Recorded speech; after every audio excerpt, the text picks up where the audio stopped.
The second thing is it is a blessed month because the doors of heaven are open and the doors of hellfire are closed, and the shaitans, the satans, will be chained.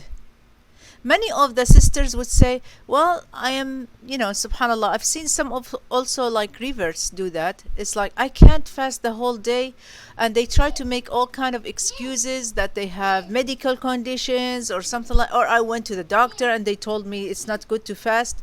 Yeah, most the Western doctors would tell you it's not good for you to fast 16 hours. That's natural from them.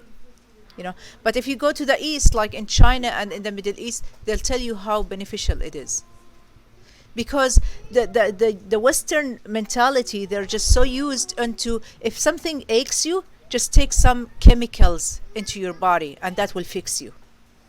They believe in the quick fixes, subhanallah. But if I tell you about the physical benefits of the fasting, it's like magic. It does magic to your body, subhanallah.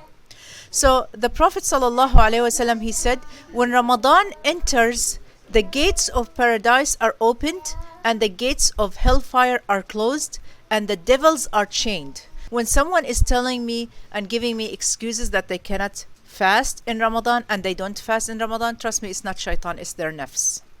It's themselves. And there are three things that they try to prevent you so much from doing the good deeds.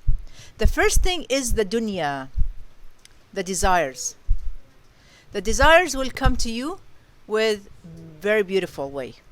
For example, if someone is not married, a guy may come to you with a very, looking really good, try to talk to you, try to tell you like really nice words and things like that to bring you, to make you to be attracted to him. If someone like dunya, for example, buying so much clothes and, and just wasting so much money.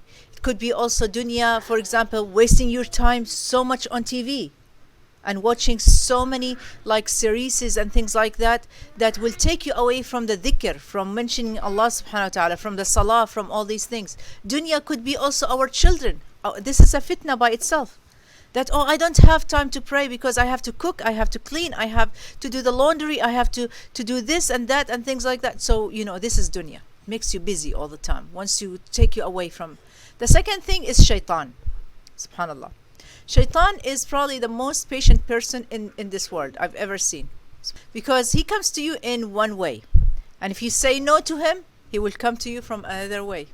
He can actually put a very small seed in your heart that could be a misconception about Islam, and then this seed starts growing and growing and growing, and if you don't actually take it out from the root, from the beginning, it becomes really big. And that's why we have so many reverts. After a while they start having all these misconceptions and all these attacks about Islam that they cannot even answer them anymore, so they leave Islam. Why? Because they did not actually help themselves in gaining the knowledge of Islam and see what are the good answers for this and how does that reflect to my life. And so the second thing is shaitan. The third thing, which is the worst, is the nafs, is ourselves. Subhanallah. The nafs, and subhanallah, this month, the month of Shawwal, it is actually, it's not a fatwa and this is not a hadith or anything like that, so don't take my words for granted. But this is the month where shaitan actually will try to attack you as much as he can. So when you enter Ramadan, you enter with a very bad mood and with a lot of problems that you need to take care of these while you are having Ramadan, and will take you away from the ibadah, from the worships. So be careful. Be careful. Try to cleanse yourself and stay away from all these problems. So the third thing is the nafs. The nafs, which is the worst, and this is actually a lecture by itself. Talking about how ourselves sometimes will, nature goes over nurture sometimes. We have some natural things that will want us to stay away from the spiritual things. Because our physical body always lean to the dunya, always wants something that is physical. Our spirit always lean to the Jannah, wants to go to Jannah.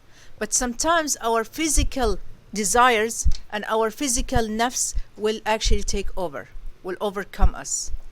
So this is actually a lecture by itself, and we need to talk about this. So when the devils are chained, this is actually a big opportunity to start doing what we have to do to keep ourselves, inshallah, believers, and also to increase our belief in the good deeds, inshallah. We need to intensify our work.